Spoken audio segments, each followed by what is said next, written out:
From Shadows to Service. By Alm Projects, Luis Malav.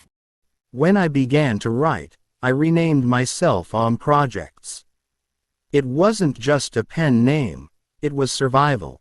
It was a way to create distance between who I was forced to be and who I chose to become. But back then, before words became my armor, I was just a boy, watching shadows form on the walls of my mother's small house. My mother, Nilda, carried a sickness that made people whisper her name with pity or disgust. AIDS. In the late 1980s, it wasn't only a death sentence, it was exile. People crossed the street to avoid her. Family who should have stood by her vanished. Friends became strangers. Yet to me, she was simply mommy. The neighbors in Puerto Rico used to gossip in doorways. I once overheard, "That woman won't last long."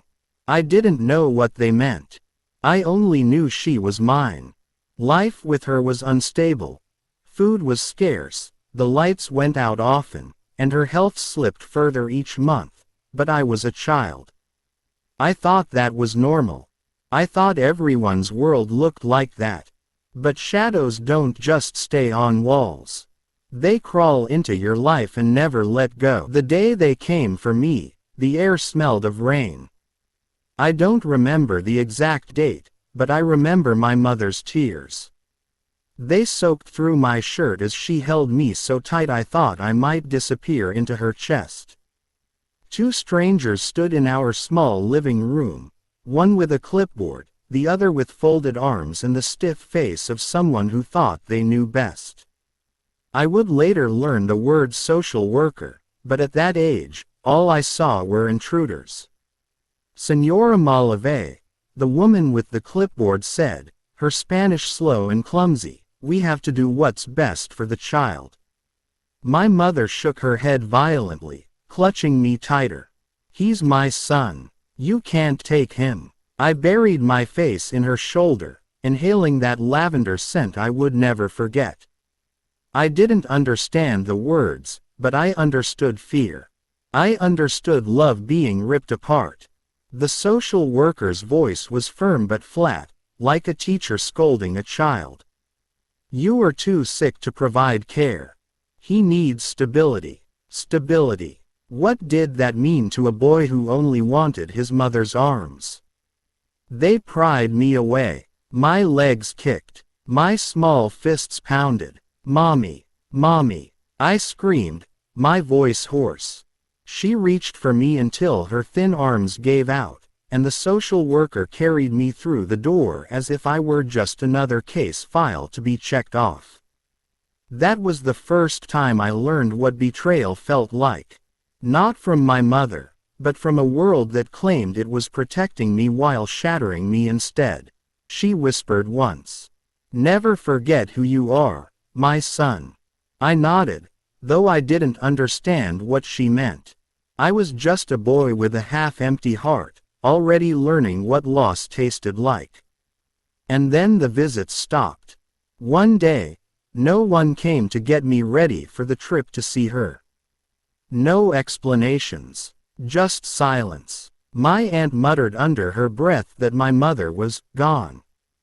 I didn't know if that meant dead or simply erased from my life. I never got a goodbye. That absence became a wound I carried into every relationship, every friendship, every embrace I would ever know. It was the lesson of my childhood. People leave, even the ones who swear they won't. And the people I was left with, my aunt and uncle, were not saviors. They were shadows, waiting to devour me. When they told me I was going to live in the United States, I imagined something different.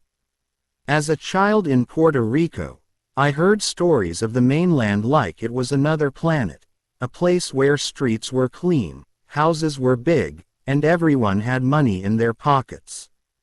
The way people spoke of El Norte, you would think it was a promised land. But when I arrived in Connecticut, I didn't find golden streets. I found Pinnacle High projects, rows of brick buildings stacked like cages, with peeling paint, broken windows, and stairwells that smelled of urine and cigarettes. It didn't feel like freedom. It felt like another kind of prison, only this one had playgrounds attached. I was about 6 years old when I moved there with my aunt, Haiti Santiago, and her husband. They were supposed to be my guardians, my protectors. Haiti already had 8 kids, 4 of her own, 4 adopted, and now me, another mouth to feed in a house already overcrowded. The apartment was chaos. Kids running up and down the hallways, music blasting from neighbors' speakers, arguments spilling out of windows into the night. I slept in a cramped room with cousins, the walls so thin I could hear every fight in the apartment next door. At first, I thought I had been saved. I was told this was family, that this was where I belonged now. But it didn't take long for me to see the cracks. My aunt's smile could turn sharp in an instant. My uncle's silence was heavier than his words. The discipline in that house wasn't about love or guidance. It was about control, about breaking spirits. If I spilled juice, I was beaten. If I forgot to say, "Yes, sir," or "Yes, ma'am," I was slapped. And if I cried, they told me to shut up before they gave me something real to cry about. Outside, the projects had their own rules. The older kids sized you up the moment you stepped out to play. If you were too soft, you got picked on. If you were too tough, you got challenged. I learned quickly how to keep my head down, how to disappear into the background. Language was another wall I had to climb. At school, my English was broken, and my classmates made sure I knew it. They mocked my accent, laughed when I stumbled over words, and called me spick before I even knew what it meant. I felt like an outsider in every space, too Puerto Rican for the kids at school, too Americanized for my cousins at home. At night, I would lie in bed and whisper prayers to my mother, not even sure if she was alive to hear them. I wanted her arms, her lullabies, even her sickness. Anything was better than the emptiness I felt. But the projects didn't care about longing. They taught me something different: survival. I began to watch people closely. How they walked, how they spoke, how they defended themselves. I copied the way the older boys stood on the corner, their shoulders squared, their eyes always scanning. I learned how to stay quiet when adults fought, how to blend in when violence erupted, how to make myself invisible when my aunt or uncle's anger turned toward me. The projects raised me as much as the people inside the apartment did. And both lessons were the same: trust no one, protect yourself, and never show weakness. But no matter how much I hardened on the outside, inside I was still that boy from Puerto Rico, still grieving a mother I never got to say goodbye to, still waiting for someone to tell me I was safe. That reassurance never came. Instead, the hands that should have guided me began to wound me. What started as harsh discipline soon crossed a line I didn't have words for then. I only knew it felt wrong, that it made me feel small, dirty, and voiceless. And once again, I found myself trapped in shadows. He is supposed to protect you. That's what I was told when they placed me in my aunt and uncle's home. The state believed that blood meant safety. They believed I would be nurtured, guided, given stability. But what they gave me wasn't protection. It was a different kind of prison. One without bars, one where the guards lived in the same rooms I slept in.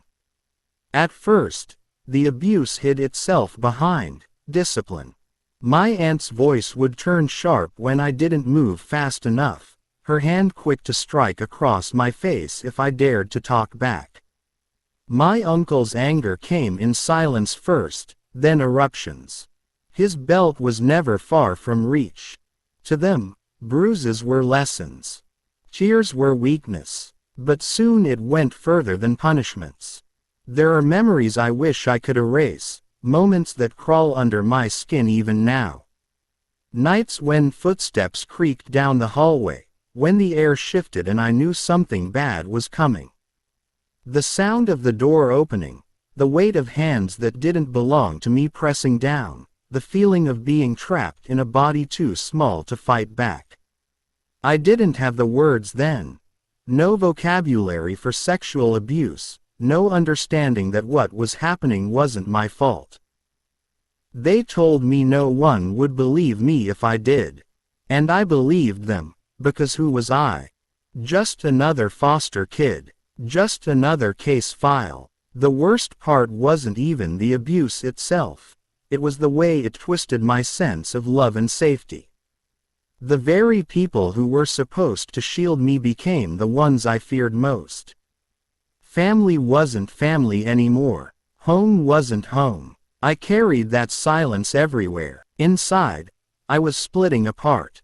Sometimes at night, I would press my face into the pillow and pray. I didn't ask God for toys or for food. I asked Him for escape. Please, get me out of here, I whispered. Please, don't let them hurt me again. But no miracle came. The abuse went on, and I learned to disappear inside myself. The system thought it saved me by removing me from my sick mother's arms. In truth, it handed me to monsters disguised as caretakers. And by the time I was old enough to understand, the damage had already been done. By the time I was old enough to understand my life, it already felt like I was being passed from hand to hand, room to room, always someone else's responsibility but never anyone's child. Caseworkers came and went. New faces, new promises, always the same outcome. They would sit across from me with clipboards and soft voices, asking, "How are you adjusting? Do you feel safe?" Safe. That word was a joke. I learned early that if I told the truth, if I said what was really happening, things only got worse. So I nodded. I smiled. I gave them the answers they wanted to hear, because honesty didn't save me. Silence did. But silence came at a price. Every move meant packing my life into garbage bags, as if everything I owned was disposable. Sometimes I wondered if that's how they saw me too. Temporary, disposable, replaceable. The first time I was locked inside a youth facility, I thought it was punishment. Later, I realized it was just the system's way of managing children they didn't know what else to do with. We weren't being healed, we were being contained. The walls followed me everywhere. White cinder blocks in group homes. Metal bars in detention centers. Locked doors in mental health wards. Each place looked different, but they all felt the same. Controlled, sterile, suffocating. I adapted the only way I knew how. I became invisible. I didn't cry. I didn't complain. I blended into the background, because the kids who stood out got labeled problems, and problems were sedated, restrained, or thrown deeper into the system. But deep down, I was angry. Angry that the world had stolen my mother. Angry that the people meant to protect me had abused me. Angry that the system saw me as a number instead of a person. That anger began to spill out. Small fights at school, talking back to staff, running away from placements. Each outburst was really just me screaming, "See me. Hear me. Help me." But no one heard. Instead, the more I resisted, the more walls they built around me. By the time I was a teenager, institutions were as familiar to me as playgrounds had been when I was younger. I could walk into a new facility and know instantly how to read the rules, the official ones written on posters, and the unspoken ones enforced by kids tougher than me. Every move, every placement, Every locked door taught me the same lesson. The world didn't know what to do with boys like me. Boys who were abused. Boys who were gay. Boys who were angry. So instead of healing us, they locked us away. And slowly, without even realizing it, I started to believe what the system seemed to believe. That I didn't deserve freedom, family, or love. I was just another body to manage. Another file to close. By the time I hit my teenage years, I had stopped expecting the system to save me. Social workers, case plans, group homes, none of it gave me what I really wanted. What I wanted was simple: family. Not the kind stamped on legal papers or decided by courtrooms. I wanted people who saw me, who wanted me, who didn't disappear when life got hard. So I went looking for it on the streets. The projects were full of kids like me, abandoned in different ways, angry in the same ways. We found each other in stairwells, on playgrounds, in corners where adults didn't bother to look. It started with cigarettes stolen from corner stores, jokes that made us feel cool, nicknames that stuck harder than our real ones. But underneath it all was something deeper. We weren't just friends. We were trying to be brothers, sisters, family. On the streets, there were no clipboards, no rules taped to the walls, no staff who clocked out at 5 p.m. It wasn't long before the streets offered me more than fists. Drugs, hustles, quick money, things that made me feel powerful in a world that had made me feel powerless my whole life. At first, it was weed, a little drinking. But soon, harder substances crept in, offering not just escape, but numbness. When I was high, the ghosts of my past were quieter. The memories of my aunt and uncle, the emptiness of losing my mother, the walls of institutions, all of it faded into a dull ache I could ignore. The nightlife pulled me in too. Clubs, parties, house gatherings where the music shook the walls and the lights blurred the pain. For a gay kid in the 1990s, those nights were more than fun, they were freedom. In the glow of strobe lights, surrounded by boys who looked like me and wanted me, I felt a kind of acceptance I had never known. But freedom came with danger. The same streets that gave me belonging also demanded survival. Fights broke out. Police cruisers patrolled, quick to harass kids of color hanging on corners. Friends disappeared into jail cells. Some disappeared into graves. And yet, I kept going back. Because no matter the risks, the streets gave me what institutions never could: a sense of family. Looking back, I know that wasn't real family, not the kind that nurtures, protects, and guides you into adulthood. It was survival disguised as love. But at that time, it was all I had. And once you start chasing that feeling, belonging, respect, freedom, it's hard to stop. They also showed me how easy it was to trade pieces of yourself for the next hit. Dignity, trust, even safety, none of it mattered when you were chasing numbness. Being gay in that world added another layer. The bars, the clubs, the hookups, they weren't just about pleasure. They were about finding connection in the only places that seemed to welcome me. But those places had shadows of their own.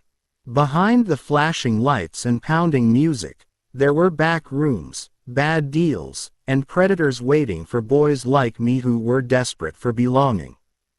Addiction blurred the line between comfort and chaos. In questions: how did I get here? How do I get out? But I didn't stop. Because even when it destroyed me, the drugs made me feel less broken. Homelessness became a constant shadow.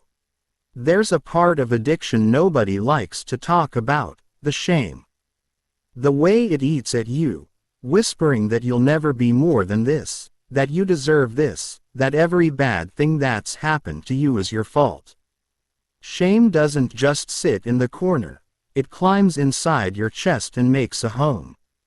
The world outside didn't see a boy looking for love, or a kid trying to survive what was handed to him. They saw a problem, a statistic, another addict, another lost cause. But what they didn't see was that every pill, every drink, every line, every needle wasn't just about the drug. It was about the pain I was running from. And the faster I ran, the closer I came to the edge. But freedom without guidance always comes with a cost. By the time I was in my 20s, the consequences had caught up. Addiction, hustling, violence, it all led me straight to the same place I had promised myself I'd never go: prison. Getting arrested wasn't shocking. Deep down, I knew it was coming. The streets teach you to live fast, but they never teach you how to outrun the law. Still, the moment those cuffs locked around my wrists, a cold reality sank in. This wasn't juvie, this wasn't a night in county. This time, I was facing years. 7 years. Prison strips you down to nothing. Your name becomes a number. Your past, your struggles, your dreams, they don't matter. What matters is survival. The same instincts I sharpened on the streets became tools inside. Knowing when to fight, when to back down, who to trust, and who to avoid. But prison is more than violence. It's silence too. Long stretches of time where the walls echo your thoughts back at you until you can't escape them. At night, lying on a thin mattress, the ghosts of my past lined up like they were waiting their turn to haunt me. The abuse, the loneliness, the choices I made, they all pressed down until I could hardly breathe. And yet, something unexpected happened inside those walls. For the first time in years, I was forced to stop running. Drugs weren't there to dull the pain. The clubs weren't there to distract me. The streets weren't there to pull me in. All I had was me. It was in that stillness that God began to whisper. I didn't fall to my knees overnight. Faith wasn't some magic cure that erased my mistakes. But in that cell, I started to believe that maybe my life wasn't just a series of tragedies. Maybe there was purpose buried somewhere under all the hurt. Slowly, I began to see that prison could either be the end of me, or the start of something new. 7 years is a long time. Long enough to break you, but also long enough to rebuild. By the time the gates opened in 2014, I wasn't the same man who had walked in. I wasn't healed, not yet. But I had a fire in me. A determination that the streets hadn't managed to kill. Walking out, I knew one thing. I couldn't go back to the same life. I had been given another chance. The question was, what would I do with it? Writing became my anchor. I would sit in the library for hours, pouring thoughts onto paper. The words weren't perfect, but they were mine. Each page reminded me that I was still alive, still capable of creating something meaningful. Eventually, I became a recovery coach. I worked with people battling the same demons I had faced: addiction, homelessness, abuse. I taught them how to tell their stories, to use their pain as fuel for transformation. Through them, I found community, purpose, and a sense of redemption I never imagined possible. And then came my books. My pen name, Projects, wasn't just a mask, it was a testament. Every word I wrote was proof that even a boy stolen from his mother, abandoned by family, and abused by those who were meant to protect him could rise. Could heal, could serve. 2014 wasn't just the year I walked out of prison. It was the year I began walking into the life I was meant to live. After years of surviving, speaking, and advocating, I realized that my next step was to turn my story into a tool for transformation. And in every story, I saw pieces of myself, pain I had once carried alone. Through coaching, I realized that recovery is not just about abstaining from substances. It's about reclaiming identity. It's about learning that your past does not have to dictate your future. It's about discovering that even in the darkest places, hope can exist. One of the most powerful moments came during a writing workshop I held for homeless youth. A young man, trembling and hesitant, shared a story about his father's abuse and his own struggles with addiction. When he finished, he looked at me with tears in his eyes and said, "I didn't think anyone could understand me. But you do." That moment crystallized everything. My experiences, my pain, my survival, my failures, weren't just my own. They were tools, lifelines, and proof for others that transformation is possible. I began to expand my work, combining recovery coaching with writing instruction, teaching people to channel trauma into narrative. Writing became therapy. Writing became empowerment. Writing became legacy. Through this work, I discovered a truth I had never fully grasped before: helping others heal also heals you. Every breakthrough, every success story, every moment of understanding and empathy became a mirror for my own recovery. Service and impact was not only possible, it was my responsibility. And slowly, steadily, Projects became not just a survivor or an author, but a guide, a mentor, and a living testament to the power of resilience. I had spent decades running, from streets, from abuse, from addiction. But there came a time when running wasn't enough. I needed to stop, look back, and tell my story, not for pity, not for fame, but for truth. Purpose transforms pain. The darkest chapters of my life, addiction, prison, rejection, became the source of my greatest mission: helping others reclaim themselves. Redemption is not about forgetting the past. It's about claiming it, learning from it, and using it to create meaning. I still carry scars, physical, emotional, and spiritual, but those scars are no longer chains. They are reminders of what I survived and proof of what I can give back. Looking at the young people I mentor, the writers I guide, the LGBTQ youth I support, I see fragments of myself. I see the boy afraid, the teen running, the young man lost. And I see hope. I see possibility. I see lives being transformed because someone once took the time to care, to listen, and to believe. I have learned that the legacy we leave is not built in wealth or fame, it is built in impact. In the moments when someone says, "You saved me," or, "Because of you, I can believe in myself," we see the ripple of our lives stretching far beyond what we imagined. Redemption, I have discovered, is not a gift, it is a responsibility.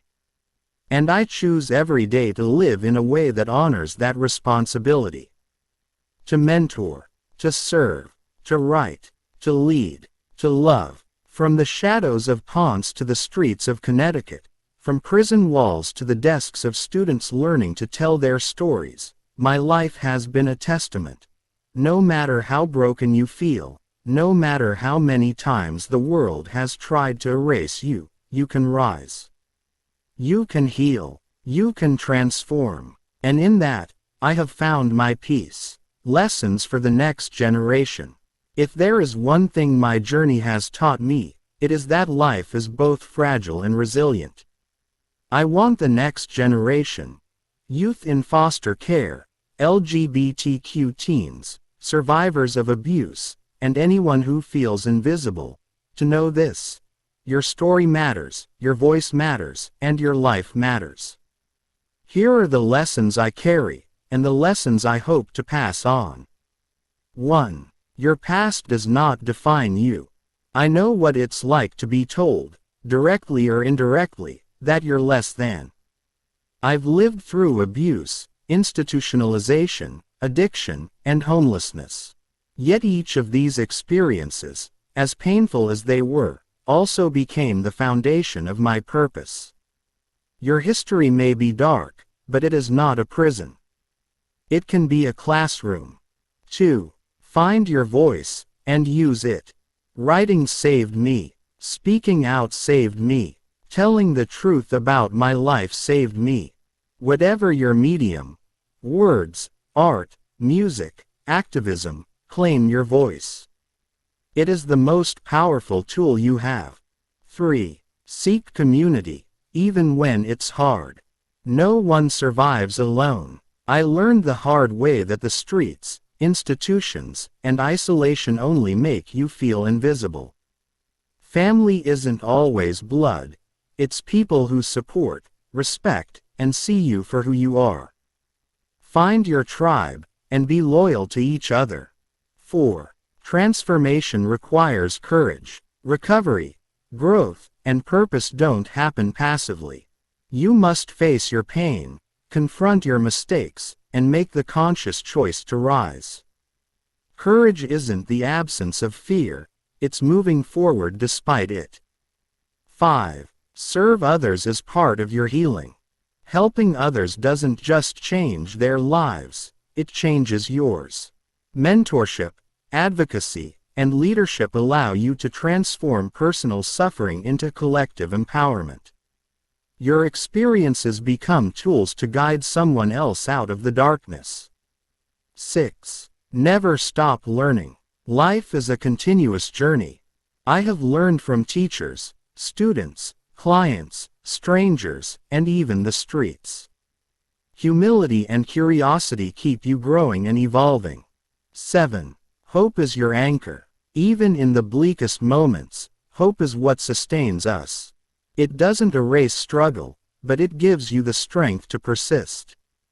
Plant it, nurture it, and pass it on. These lessons are not abstract.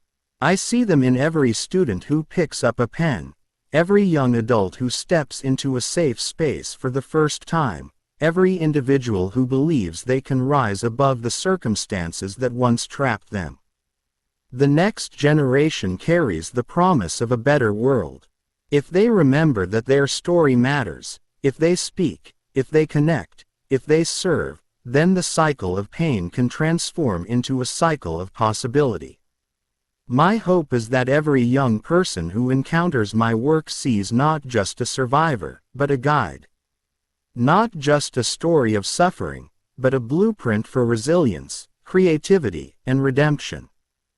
Because no matter where you start, you can rise, and when you do, you have the power to lift others alongside you. You can leave your mark on the world. Looking forward, I dream bigger. I envision programs expanding, more voices finding publication, communities strengthened through mentorship, and a culture where marginalized individuals are no longer invisible but celebrated. My story is only one of many, and my hope is that it sparks countless others to tell theirs. Legacy is not just about what I leave behind, it's about what continues to grow after I am gone. It's in the writers I have mentored, the youth I have inspired, the programs I have built, and the hope I have helped cultivate. That is the measure of a life well lived. As for me, I continue to write, to mentor, and to advocate. I continue to turn my past into a bridge for others. Every day is a choice. To rise, to serve, and to create meaning. That choice has carried me from darkness into light, from despair into purpose, from survival into legacy. And that, ultimately, is the story I want the world to remember. Not just OM Projects, the survivor, but OM Projects, the guide, the mentor, and the living testament to the power of resilience, hope, and redemption. Because life is not only about the story you inherit, it's about the story you leave behind.